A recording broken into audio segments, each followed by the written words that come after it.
Hello and welcome back to Bunters Yard. Today we are going to have a weather up of this. It's a Hornby CCT Utility Wagon. It's from 2006, which surprised me. It looked like an old Lima when I found it at the bottom of the box, especially the way the couplings are. So I'm a little bit unsure, but anyway, that's what it says on the website. So someone's already had a bash at it before, so there's a bit of weathering or dirt on there. So we're going to make this like a lineside abandoned ex-stores or wagon. So the first thing I want to do is just a general sort of grime overall feel of the run. It's been sitting there for ages in the siding, neglected.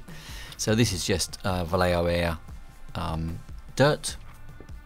Now I'm going to give this a light coat, and before it gets the chance to dry, we're going to wipe it off just with a tissue. Now as we wipe it down, you'll see where all the catches and the hinges are. It leaves that nice little streak below that, so it looks like the rain's just washed the dirt down and left those little tide marks, which is exactly what we're after. So that's a real easy and quick technique. We've shown that before on a couple of other models. We do the same on the fronts and the backs. They're going to be a bit heavier. We give them a little bit less attention with the cloth. We're just going to give that a quick wipe over.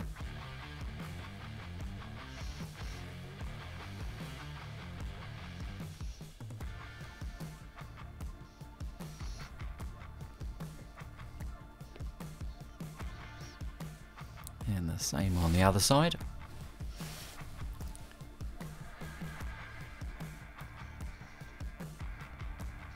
Lots of the reference pictures I've seen for these look pretty much like what we're aiming for here. So that just have the lower half is going to be quite mucky, and the rest will just be streaks, just dirt like this. It's I just really like this effect. It's quite a nice, simple effect to achieve. I think it's quite effective.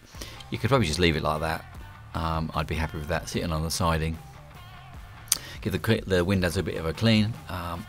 Again, not too much attention to these. You can use a brush or a cotton bud, whatever you choose, whatever you got to hand. I just had the cloth to hand, so we're going to give them a little wipe out. Now underneath these windows, on lots of ones I've seen, there seems to be this sort of, this muddy mark where the rain hasn't washed down. It's washed around the window sills and just down the side, and the water hasn't washed underneath the windows. So it leaves this kind of mark under all of the windows, which I quite like the look of. So I decided to copy that. So we've turned the airbrush down to about 10 psi, and I'm probably not giving it all of the air on the trigger, so it's coming out really low. And that's the effect that we're after. And then we'll do the same on the other side. I think to remember, if you're using one of these airbrushes like a double action, what you need to make sure you do is actually press down on the trigger first to get the air to flow, and then pull back on the trigger to let the paint come out. And then when you finish, you need to stop the paint coming out, but make sure you keep the air flowing. What that will do is it makes sure it clears out all of the paint from the very front of the nozzle. Because if you don't do that, next time you start, what will happen is that you end up getting a splatter because a little bit of paint left in there. And then as soon as you put the air on, it's going to blow a little dot of paint out, and you get that splattering all over the place, and you get clogs and all sorts of stuff. So just be aware with that.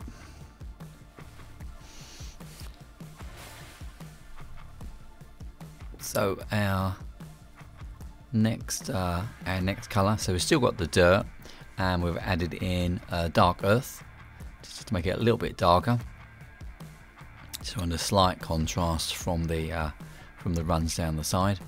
I mean all of the chassis here and the axle boxes, and just a little bit along the bottom. So just make sure we get all of the that frame covered. Again, we're using very light pressure just to make sure it doesn't go all over the place.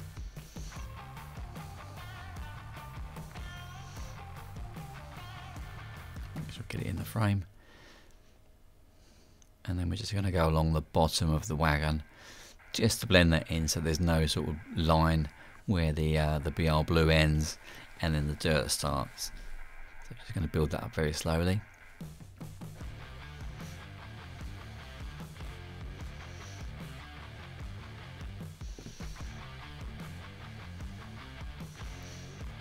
And there'll be a few, maybe a few streaks as well. Again, we're using really low pressure. Probably not the full pressure coming out of the air gun anyway, out of the airbrush. And we're just going to do a few streaks down from the top. And these are where those gutters are above the doors. So the theory is that the dirt's run from the roof down those gutters and then down the side of the wagon.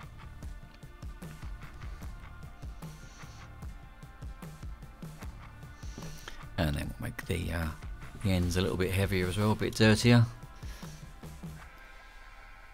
They're going to probably be dirtier than the sides of the wagons because they get even less attention. And while the wheels are off, we'll give them a coat as well. I'll put some extra black in there just to make them a little bit, tiny bit darker, because they would have had little grease and oil in that in the dirt as well. So onto the roof. This is dark earth with a bit of black in. So we just are darkening the paint yet again. So this is more black than dark earth, but making sure we keep that sort of a smoky brown look. And then this is just water on the tissue before it gets to dry properly. If we just rub it from side to side really slightly, we'll get this sort of weathered streaking effect.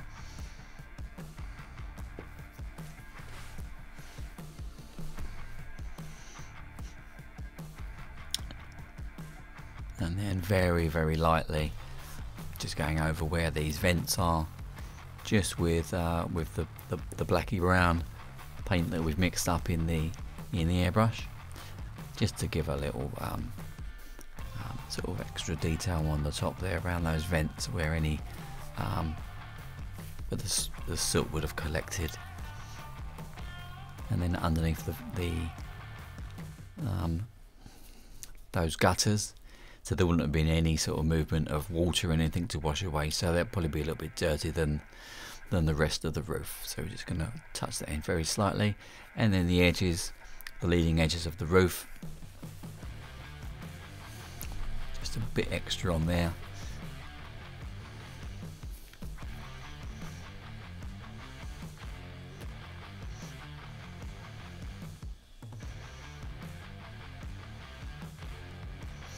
And then finally, just a gentle sort of shadow down the middle there of the roof line.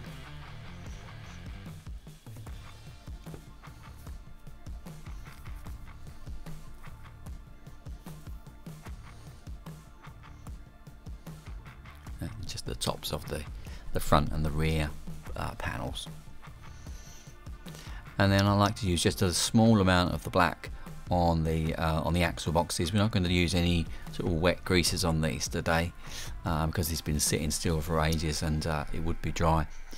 But I just wanted the black just to show that there was, you know, there is grease underneath the mud.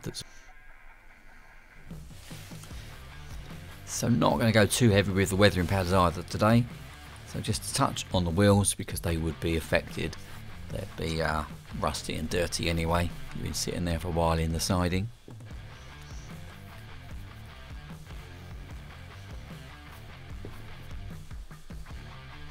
And this is just normal dark earth from Humbrol, and the rust colour is one of the Vallejo pigments. I'll put the link down below for that one. And we're just going to use your weathering powders primarily on the sort of under chassis. It just blends all the colours together. So where we've got the black sitting over the that dark earth on the axle boxes, this just kind of blends it in together.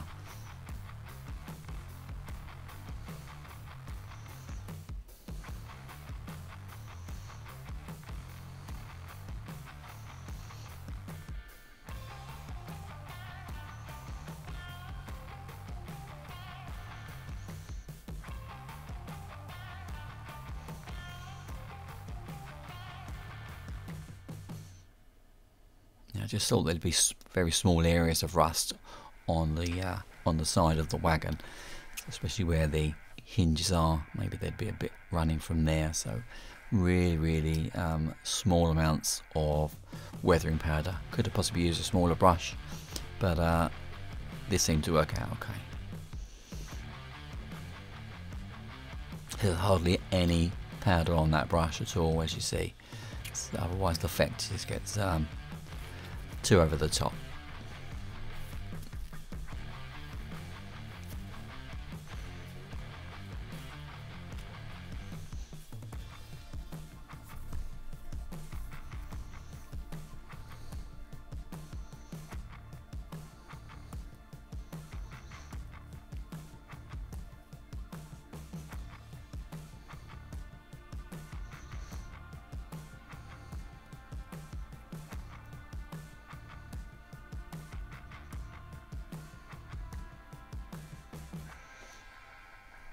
That's it. So onto the lacquer. Now this is just to seal the powders in.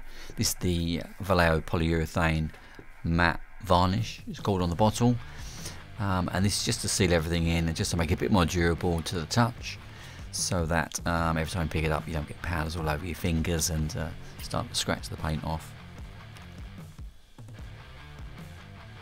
So I'm going to give this a couple of coats. I'll give it 2 passes while it's wet, so I'll just go around the model twice, and after it's dried, generally after about 4 hours, you can give it a second coat.